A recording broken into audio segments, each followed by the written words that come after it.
రాష్ట్ర ఆదాయం అంతకంతకు క్షీణిస్తా ఉంది. మరి అనుభవం గల్ల బట్టి గారు ఇప్పుడు ఏం చేయాలి చెప్పాలి ఈరోజు. ఎందుకంటే అయితే తమ యొక్క పరిపాలనా వైఫల్యాలను సరి చేసుకోవాలి. లేదంటే రేవంత్ రెడ్డి గారి ఫార్ములా ప్రకారం ప్రభుత్వ భూములు అమ్మాలి. ఏనుముల వారి పాలనలో మరి ఎన్ని భూములు కథం పట్టిస్తారో తెలియదు అధ్యక్ష. ఎందుకంటే అధ్యక్ష, గచ్చిబౌలిలో 400 ఎకరాలను వేలం చేయడం ద్వారా 30,000 కోట్లు రాబట్టాలని నిర్ణయించారు. ఇప్పటికే టీజీఏసీ భూములు తాకట్టు పెట్టి 10,000 కోట్ల రూపాయలు అప్పు తెచ్చారు.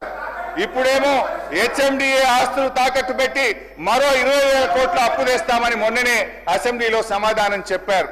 హెచ్ఎండబ్ల్యూఎస్ఎస్ జిహెచ్ఎంసీ ఆస్తులు తాకట్టు పెట్టి మరో 20,000 కోట్లు అప్పు తెచ్చే ప్రయత్నం చేస్తున్నారు.